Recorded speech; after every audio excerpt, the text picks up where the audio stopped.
সিলেটে আজ জেলা প্রশাসনের পক্ষ থেকে সাদা পাথর লুট হওয়া এলাকা পরিদর্শনের কথা রয়েছে। এ নিয়ে আরো খবর জানাতে সেখান থেকে যুক্ত হচ্ছেন সহকর্মী আজহার উদ্দিন শিমুল।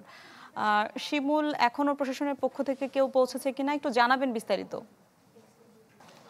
মিলা, নিশ্চয়ই দেখতে পাচ্ছেন আমি আসলে নৌকার উপরে দাঁড়িয়ে আছি এবং এটা ভোলাগঞ্জের 10 নম্বর সাদাঘাটে রয়েছে এবং ঠিক 10টার দিকে জেলা প্রশাসনের যে একটি দল তারা এসে পৌঁছান এবং জেলা প্রশাসনের নেতৃত্বে রয়েছেন নবনিযুক্ত যিনি জেলা প্রশাসক রয়েছেন, তিনি রয়েছেন মোহাম্মদ সারোয়ার আলম। তার সাথে খনিজ সম্পদ মন্ত্রণালয়ের বেশ কয়েকজন প্রতিনিধিও আসছেন। আমরা এই মুহূর্তে তাদের যে প্রতিনিধি দল রয়েছে তাদেরকে আমরা অনুসরণ করছি এবং আমরা 0 পয়েন্ট যে এলাকাটি, অর্থাৎ যে এলাকা থেকে আসলে ব্যাপক পরিমাণ পাথর লুটপাট হয়েছিল সেই এলাকায় আমরা যাচ্ছি।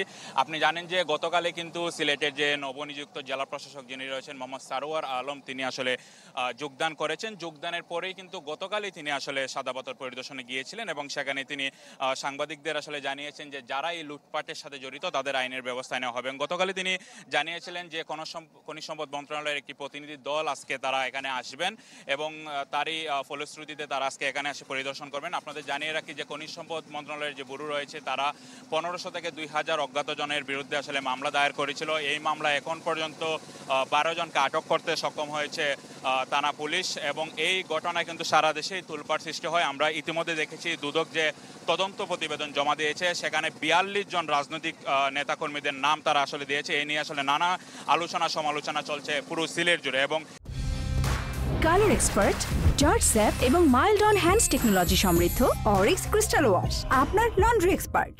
যাদের নাম আসলে দেওয়া হয়েছে সিলেট মহানগর বিএনপি দুইজন প্রভাবশালী দুই নেতার নামও আমরা দেখেছি, জামাত ইসলামের দুইজন নেতার নাম আমরা দেখেছি এবং একই সাথে জাতীয় নাগরিক পার্টি এনসিপির দুইজন নেতার নাম আমরা দেখেছি। এছাড়া আরও যারা স্থানীয় পর্যায়ে রাজনীতিবিদ রয়েছেন তাদের নামও আমরা দেখেছি এবং এই নিয়ে কিন্তু ব্যাপক আলোচনা শুরু হয়েছে এবং তারা ইতিমধ্যে কিন্তু প্রতিবাদ জানিয়েছেন। তারা বলছেন যে দুদক এই কাজের সাথে তারা আসলে কোনোভাবে জড়িত নয় বলে আসলে তারা দাবি করেছেন এবং ইতিমধ্যে তারা সংবাদ সম্মেলন করেছেন। এবং আজকের যে প্রতিনিধি দল আসছে তারা আসলে এখানে সরজমিনে পরিদর্শনের পর হয়তো আরেকটি প্রতিবেদন জমা দেবে। ইতিমধ্যে জেলা প্রশাসনের যে প্রতিবেদন জমা দেওয়ার কথা 137 জনের বিরুদ্ধে তারা আসলে প্রতিবেদন জমা দিয়েছে।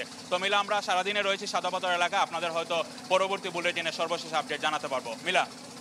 শিমুল, ধন্যবাদ আপনাকে। দর্শক, সিলেট থেকে আমাদের সাথে যুক্ত হয়েছিলেন সহকর্মী আজহার উদ্দিন শিমুল।